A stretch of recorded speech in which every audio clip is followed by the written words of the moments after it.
Welcome to Jumpstart Your Joy, a podcast that looks at the inspiration, intention, and actionable steps to help you jumpstart joy in the world, in your life, and in other people's lives. This is your host, Paula Jenkins. This is episode 172. This week on the show, you guys, I'm so excited to have Gemma Hartley on. She is the author of Fed Up, Emotional Labor, Women, and the Way Forward. I'm really excited to have her come on and talk about emotional labor, which she defines as the invisible work women do to keep the people around them happy. Now, I found her book in the library, and the moment I picked it up and started reading it, it felt like maybe Gemma had spent some time in my head, and it was really somewhat relieving to see someone talking about emotional labor, which was a topic I knew very little about until I had read her book. And she really did a great job of explaining some of the things that I see even in my own relationship, about how I juggle some of the work here on a domestic scene. And, it's just been one of those things that it seems that society assumes that we are the ones that are going to pick up this work, and maybe that we actually love doing it. So I think this is a really refreshing topic, and I'm so excited to have Gemma on to talk about it. If you're new here, I want to first say welcome. I'm really glad that you're here this week. If you're a longtime listener, welcome back. Jumpstart Your Joy is a podcast that's been going on for over 4 years now, and it comes out every Tuesday morning. You can find it on all the major podcasting spots like iTunes and Google Podcasts and Player FM, Stitcher, just to name a few. If you want to subscribe, you can find us any of those places. I strongly encourage you to do so, because when you subscribe, you get each episode automatically downloaded to your device each week on Tuesday mornings when they come out. The show, of course, looks at joy at many different angles. And this season, I've really been playing with the inspiration, intention, and action that goes into leading a joyful life and finding joy in our days. And so I think this episode and the topic of emotional labor is especially interesting, because I think acknowledging that it is something that is going on maybe in your relationship or in society, it really kind of sets the intention. Once you're aware of it, then you can set the intention to do something different about how emotional labor is maybe handled in your home or in your world. And then you can take the actionable steps to make it different. Starts with a conversation, and you could change how things are playing out in your home and in your life. So it's really exciting to have her on and talk about it. If you want to find out more about the show, you can visit the website at jumpstartyourjoy.com. And of course, there's 171 past episodes just waiting for you there to binge listen to. All sorts of joyful information out there on the site as well.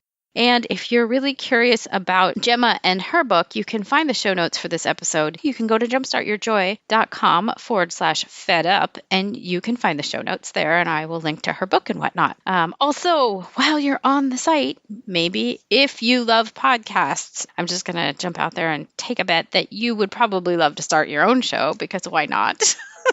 If that's something you've been considering, I do have a great cheat sheet out there that lists all the hardware and software that I use to create this show every week. I am definitely self-taught. There's no extra magic going on behind the scenes here. And it has been such a true joy in my days for the last 4 years to get to produce this show. So without further ado, let's just jump right on in to this fun conversation with Gemma Hartley. Today on the show, you guys, I am so excited to have Gemma Hartley, the author of Fed Up, Emotional Labor, Women, and the Way Forward. Welcome to Jumpstart Your Joy, Gemma. Thank you for having me. Yes, I'm so excited you're here. It was amazing that I found your book in the library. I'm so excited to see it in the library. It is, yeah. And they had it right in the new releases area. And I was like, this is fascinating. Then I think I tagged you on Instagram, and that's how we came to meet. So the first question that I ask everyone is, what did you love most as a child or in school? What were your earliest sparks of joy? Writing, which should not come as a surprise. I have been writing since I was really, really little. And that was always the thing that I went to, when I was bored and I wanted to have fun. And it was something that was great because I could do it wherever I was. And, whatever the weather was outside, like writing doesn't take much of anything. So yeah, it's always been my favorite. That's wonderful. Did you also read a lot then as a kid? It's funny. I didn't read a ton as like a younger kid. I feel like I was a late bloomer when it came to reading. Mm-hmm. My parents did not have a ton of books in the house other than like, picture books and little kid books. So it was a friend at school that started me like on my reading path, but that was like late middle school, I would say, when I really started reading. Very cool. Yeah. Yeah. I loved writing as a little kid too, and would like make picture books and stuff. Creating stories was always fun for me.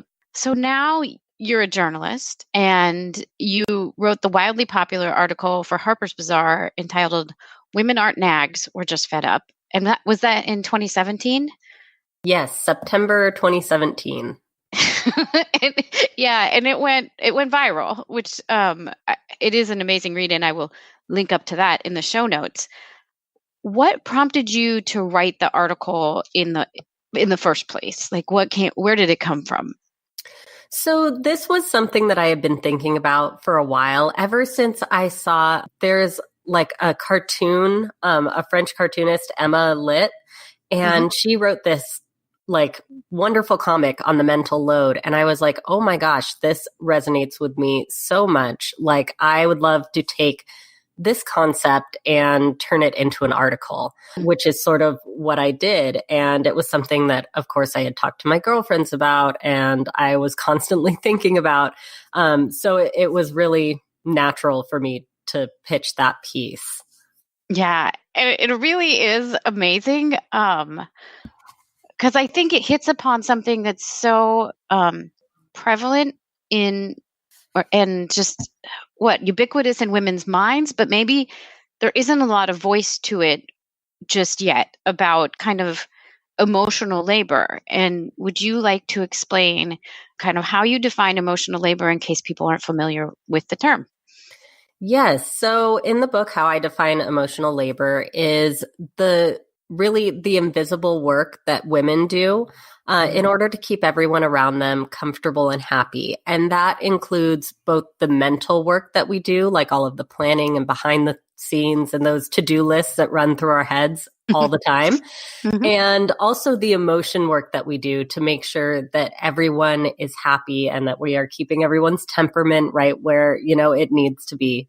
So it's the combination of emotion work and mental work, and how exhausting it is. So true. Well, and that's, when I picked up the book, obviously it's got a great cover that like draws you in because it's very, it's just very straightforward about it. And what really, once I started reading it, what resonated with me was that sense of, my husband does a lot, so we'll preface it with that I do all of the things and it's quiet and silent, and maybe behind the scenes, we have an 8-year-old son and we have a house, and I work out of the home, or did. I'm now a full-time life coach, but it's a different story. But so I'm doing a lot of the work. And then when it comes time for chores or whatever to be split, it seems like there's a different attitude about why other people would do the work besides me. When I started reading it, it was like, how have you gotten into my head? how is it nobody else is talking about this? What has been the reaction that you've received, either from the article or your book? I'm assuming you've gotten a lot from women who were like, holy cow. The wonderful thing is when I wrote the article, I started to get a lot of that response of, oh my gosh, this is my life. This is so relevant to me, which is really what prompted the writing of the book. And it made it very easy to do research for the book because I had so many women reaching out and wanting to tell their stories. And so it made all of that qualitative research really easy for me because people want to talk about this. And I think the reason that article became so viral is because we didn't have a language to talk about this. No one had really put together, these sort of disparate terms of emotional labor and emotion work and mental work, and sort of looked at how they intersect and compound. And so I was really excited when I saw this huge response to it. It put me on this path to writing the book, and it gave me so much to look at when I was doing my research. Yeah. And I could see why it's easily shared, because I think it's something that we all realize we're doing, and possibly we're exhausted by it or just confused by it. And like, how do we at least start the conversation? And so I think that's an amazing way, because like you said, then we start to have the language to talk about the thing that we feel. Yeah, it's really true. I love, there's this scene in the movie The Breakup in the like very beginning, and it was referenced in a piece that talked about emotional labor earlier this week. And I think it's so perfect because, Jennifer Aniston's character is like, I don't want to tell you to do the dishes. Like, I want you to want to do the dishes. And she's trying in all these different ways to explain emotional labor to her partner, who just doesn't get it because there is no language that's talking about emotional labor at the time. So I think it's like really interesting to see, now that we have this language, how many people are starting to have these conversations with their partners. And actually, a lot of people reach out to me and tell me this book is helping them move forward and find some progress and find some common ground. Yeah. And that's amazing. So thank you for putting it out there for us all to, kind of start the conversation, but also to give us the language for it. Because I love that you kind of outline in the book.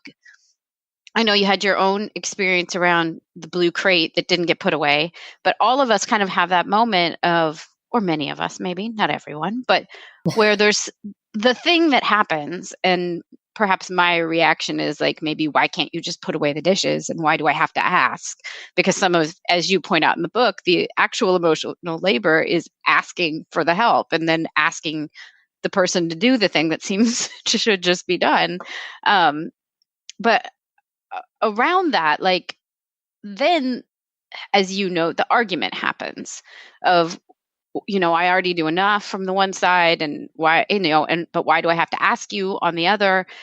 But I think, would you explain kind of the difference that happens and how we can kind of navigate that differently instead of it going into the argument itself? So I think that's really tricky because there is this, everyone's going to respond to it in a different way. And a lot of men get really defensive when this is brought up. One of the things that I found was really easy to talk about with my husband was when I was researching the book, we started having a lot of conversations about the different ways that we were raised and sort of how this is not like a personal problem. Like, it's not something wrong with him. It's a really cultural problem where we raise women to believe that this is their job and their duty, and we let men just ignore it. We sort of shut them out from this part of their lives that includes emotional labor. So once we started talking about that and talking about, oh, well, I see this differently because of the way I was raised, rather than, you're a bad person for leaving the gift wrap in the middle of the closet. It's been a lot of unlearning on both of our parts, which I think has really brought us closer together. Yeah. Yeah. I like that a lot, because it is one of those things that when there's frustration on both sides, and if both people are coming at it in a moment where it's like kind of a difficult topic, then of course, it has the potential to become heated and misunderstandings occur. But when you can talk about it from outside of that moment, then you're in a place where you can both speak into your feelings and kind of agree to look at it together. Yeah. And I would, really suggest not having a meltdown in your closet on Mother's Day. It was not the most productive conversation I've ever had with my husband about emotional labor. Yeah. But I feel like we talk about it a lot now. I thought that moment and the resulting conversation that we had after, we had both cooled down was going to really significantly change things in our marriage. And it didn't. It's a really long process, a really long learning process for both of us. And so we still talk about emotional labor all the time. We're constantly adjusting and readjusting. And I think that's something that we need to keep in mind, that it's not a quick fix. It's going to be a really long process of unlearning those deeply held biases that we have inside us about who does this work and why. Yeah, I mean, I know even just looking at the Harper's Bazaar article itself, they dropped in a bunch of the different ads from throughout time, it seems, where all of the home based work was, women standing next to a washing machine or the dishwasher and getting excited about how Tide was, inside of it with it. I mean, like the whole thing, it just sets up the expectations that, well, I mean, as I see it, and I think you did a nice job of bringing this up too, of like that somehow this is work that is for women. And it's also something that we somehow really enjoy, which I'm clearly not. I mean, I like a clean home, but it's not something that like delights me to do the work of making it clean. Yes, absolutely. And I think when it comes to, partnerships, I think what is really frustrating, especially for women, in this day and age, is that we signed up for marriage thinking that we were going into really like true equitable partnerships. And now we're finding that's not really true because some of these old ideas are still really deeply entrenched in our society. I feel like I read another article recently too about that very thing, that oftentimes men will do the emotional labor as an act, not as out of character, but that it's expected, and they'll do big things during the dating stages. But then after the dating phase is over, it changes back into the roles that maybe were set at home or by society or whatever. And so we get this sense that, there's this, this person kind of gets it, but then that's part of kind of the courtship, not part of the rest of the partnership. Yeah, there is sort of this honeymoon period that a lot of couples go through where men will really put forth a lot of emotional labor. And it's sort of, it has an end game, which is, to get the girl. And then after that point, a lot of times it will sort of devolve and there will not be a need for that emotional labor because, you've won the girl. That's sort of the mindset around it. I write a little bit about that in the book, and it's a really backwards way of thinking. And I think we are starting to move away from that now. Right. I really do think that we're going to start moving forward, and I see a lot more healthy partnerships that are open about these issues from the start now. So I have a lot of hope that we're going to leave that behind soon. Yes, I agree. I love that you also, in the book, clearly you got a lot of that input from people in their own personal stories. And you also did such a nice job of like looking at other works that Betty Friedan talked about, both in both her books and right here on my own bookshelf. I have Overwhelmed by Bridget Schulte, which I love as well. But like there have been other discussions that have kind of talked around how we as women have changed historically. Our role has changed. And I really love the quote that you shared about the questions have to be asked personally before they become political. And that this language and the information you're sharing is like kind of that start to make it personal. I know you also said that you met some people that had some resistance to the idea that this should be something that's shared. Do you want to dive into that a little bit? Because that also was eye-opening to me. Yeah, I think usually when people had a lot of pushback on this, it was because they had really traditional ideas about the roles men and women should take. And a lot of people thought that was something that is like hardwired into us. Emotional labor is women's domain because it is our birthright, essentially. And as I wrote the book, I really dove into the research and looked at both sides to see if there was anything that, sort of proved or disproved that. And everything that I found pointed towards the fact that this was something that was created by culture and the way that we're socialized. And so I think that resistance has a lot to do with, a lot of the times it's religion or the way that we're culturally raised. Hmm. but it doesn't have a whole lot of basis in science. So it's not like men can't learn these skills, and that, that we can't Yeah. share this load equally in a way that benefits both parties. Yeah. So I think a lot of that pushback comes from, wanting things to stay the same. Right. Yeah. Or, I mean, is it possible there's some people who really love and delight in the emotional labor piece? Like, that might just be they actually do enjoy it. Yeah, I absolutely think that there is enjoyment to be found in emotional labor. And I know some people are really predisposed to it and really enjoy it in this way that, most of us might not feel the same way about. But there are lots of parts of emotional labor that I myself really enjoy. Mhm. I think I say in the book, one of my favorite things is like the vacation planning and being just hyper in control of every last detail. I really enjoy that.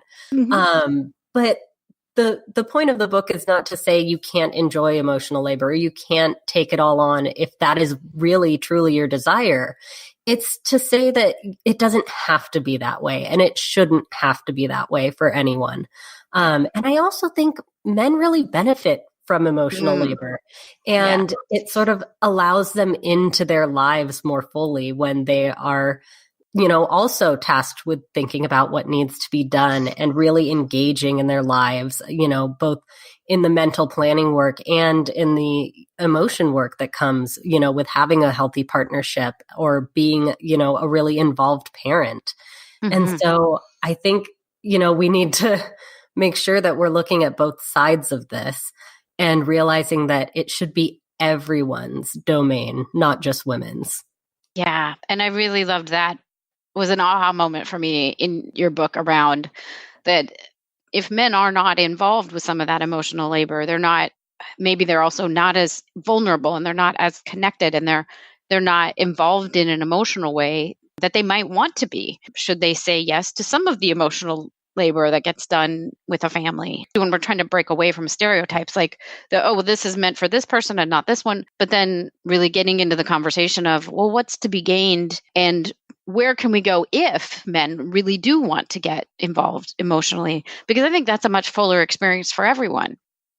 Yes, it absolutely is. I think the benefits are there for both parties when you're Hmm. balancing out emotional labor and everyone is involved in doing this, really careful, empathetic work of keeping those around them comfortable and happy. You're doing a lot of work that is, connecting you and grounding you in your life and in your relationships. And for women, I think, it's very obvious what we're gaining by giving some of it up and having someone that we can rely on to share that load. And that Hmm. is, it's freeing up our time and our mental space and, making sure that we aren't emotionally drained. But for men, there is also this benefit of becoming more connected with your life and having a deeper understanding of your partner and, much deeper, richer relationship with your children and your life. It's good for everyone. Like that is sort of the whole point of my book. Like I want to show, the bad side of it and everything that needs to be fixed. But I ultimately think that emotional labor is ripe for so much, fulfillment for men and women, as long as we are all capable of doing it and sharing that work. Yeah. Yeah. Thank you. That was so well stated. um, it's also striking me as you're talking about that. Like, I feel like this is the kind of juicy middle territory in between lean in, and then there's another one called maxed out, which you can kind of, I'll link up to both of them. But fed up feels like it's kind of the middle ground and the way that you are proposing the way forward is that middle ground of like, sure, we need to lean in maybe some days, but we don't ever really want to get to that space where we're totally maxed out, and I feel like that's where so many of us are headed. There's this idea that we have to put so much forth, but we can't let any of the balls drop, and that's where we get to the maxed out. So I think this conversation in the middle is where we don't need that book anymore. Like let's hope that that's where we're headed, is maxed out is no longer as much of a thing. Yes, I certainly hope so. So the other piece that really hit home for me was your conversation about setting, or your discussion about setting boundaries around what emotional labor looks like in your life. Because it's so amazing to say now we have this vocabulary for it. Now we know how to talk about it. But just like everything good in our life, like boundaries are also a very valuable part of what we put forth around it. Would you share a little bit about how to set some boundaries around emotional labor?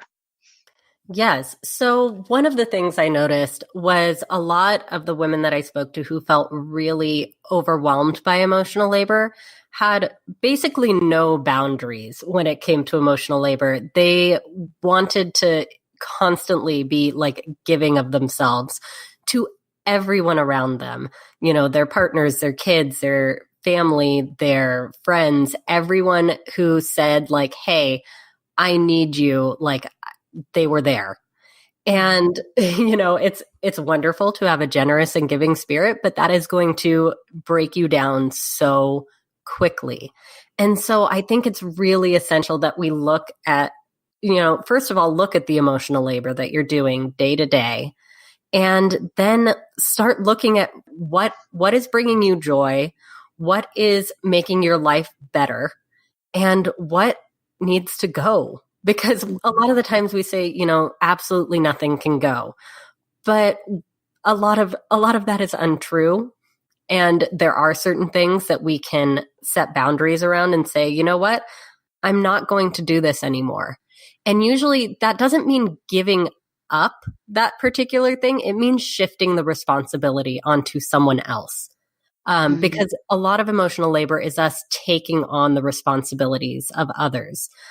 So one big example of this would be like, if you're the person keeping the family calendar and you don't want to, have that stress anymore of keeping up with everyone's schedule. Everyone can take care of their own schedule. Like you do not have to mastermind it. You might have to do it for like your 5-year-old or, your 8-year-old, but for your husband's schedule, like my husband now knows that if there is something that is coming up, like write it down. Write it on the calendar where I can see it. Or usually he writes it down on a piece of paper and puts it in front of my calendar so I can write it neatly on the calendar because, that's the kind of person that I am. I think that's quite obvious in reading my book. Yeah, like there are some simple boundaries that we can set up to make sure that we don't get exhausted. Mm-hmm. Yeah. I like that too, because it continues on with the conversation. I think if we stick with the calendar as an example, yeah, we have a big I can see it right here. We have a big calendar. The rule in the house is if it's not on the calendar, it's not happening. So, we all kind of get into that, getting used to it. And there have been times when I've also, well, I don't know if you've done this or not, but I've whited it out because it's either messy or not happening and I rewrite it. So, I think it's getting comfortable with that and being okay with the fact that I'd like it to look nice. So I mean, one thing that I'm really big on in the book is I don't think there's anything necessarily wrong with that. I don't think there's anything wrong with wanting things a certain way, as long as you can come to an agreement on a shared standard and how that is going to happen. I think that is a conversation a lot of people just never have or never have had until, hopefully now. Hopefully people reading my book are like, yeah, let's talk about this and how we want to, organize our homes and our lives and make that work. I think that's a really essential conversation to have. Mm-hmm. Yeah. Well, it does feel like some people may be in that space where they just can't or haven't yet gotten to the conversation and are feeling just completely overwhelmed by the amount of things. So, yeah, I think the other piece there that I would say is make sure you give yourself a little bit of space and grace and like give yourself baby steps or look at it as baby steps to making small improvements over time. Because it is a huge shift. I think that's the other thing to acknowledge.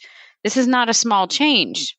No, that's why it is not like everyone wants to know what like the magic conversation is. There is no magic conversation. You're going to be talking about this constantly. I am still talking with my husband about this constantly. And sometimes it's just a small conversation like, hey, we haven't talked about, like, we didn't sit down and have this mastermind discussion of like what our shared standard is going to look like. It was me saying like, hey, this thing has bothered me for years and I don't know why I didn't bring it up and why I stew in my resentment, but like, could you close the cabinets after you open them? Like simple things like that. And over time, things are going to shift and look drastically different as long as you are open and having those conversations frequently. Yeah, I love that. Yeah, because you're right. And I love that you've brought up those little things that, just do kind of stew. Yeah. Because we all have a few of them, I'm sure. But yeah, it just, once you've kind of spoken into it and then it becomes something that everyone's aware of and can notice and change their habits around, that's a really powerful place. Because then it's not about the cabinets. It's about hey, this is this thing that we're trying to find a shared space that we can both navigate and feel good about. Yeah. And you want both people to feel really comfortable. And so I think that's why, the whole let it go style of thinking that we've had over the past few years, where we tell women that, the only way to true happiness is to like, let it all go to hell. Like, I do not subscribe to that, style of thought, because I think, clutter really stresses a lot of women out. And so like, it's worth it to come to that shared standard so that for men, so your partner does not feel stressed and angry and resentful all the time, because letting it go is just not reasonable for many of us. Yeah. Well, and I think there's even studies that like for many people, it actually causes anxiety and like, just makes everything harder to live in a cluttered space. Yeah. It kind of makes me. Yes, there is a lot of research out there on that. I'm really excited to read Gretchen Rubin's new book, Outer Order, Inner Calm, that's coming out soon, because I feel like it's just going to justify my whole life. That's awesome. Yeah. Well, and I think, there is something to that. And I like that you've kind of suggested that just letting it all go to hell is in your home and like just, okay, I'm not doing anything. No, that really isn't like a viable option. Although it might do a hard reset for some families. Like that's, life continues and people need to get a school lunch together. So that doesn't really work. Yeah. And I've talked to women who have done that and it works for them, but I don't think it works for everyone. And that's the problem, is that, we need to find this middle ground and we need to find what really works for us and makes us happy. Yeah. Yes. Amen to that. So if somebody is really excited about this topic and wants to get your book, where can they find you and find the book?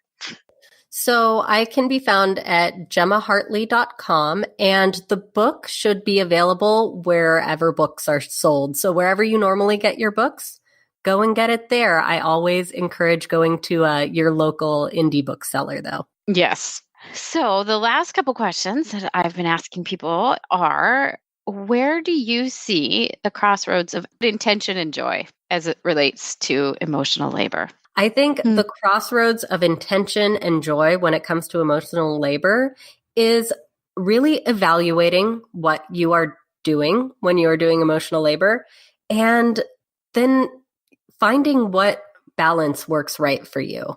So I think it's both being very aware of what you are doing and then being really intentional about what you're doing from then on. If that makes sense. It makes a lot of sense. Yes. Okay. And then last is, what are 3 ways that you can think of to jumpstart joy in your life, in the world, or in other people's lives? So I think a good way to jumpstart joy in relation to emotional labor is to start having conversations about it really frequently. I think that is one key thing that we haven't been doing with emotional labor, is talking about it in a way that is not fraught, that is not an argument or, a heated blow up fight. So I think that is the first step to, jumpstarting joy with emotional labor. And I think shared standards are my big thing with emotional labor. I think that is the key to unlocking joy with emotional labor, is making sure that you are on the same page with your partner. And then third, I think it just, after those first 2 steps are done, and you are moving forward bit by bit, I think the joy comes in understanding your partner better and having, a little bit of space in your life. I think that is where the joy will really come in, is when we are feeling like we are supported and loved and seen in our work, and that, we have this deeper understanding of one another. I love it. Thank you so much, Gemma, for being on the show today. I really appreciate it. Yeah, thank you so much for having me. Gemma, thank you so much for writing this important book and for joining me this week on the show. It was a real treat to get to talk to you, and I am so glad that we connected on Instagram. If you want to find out more about Gemma's book, you can find the show notes for this episode at jumpstartyourjoy.com/fedup.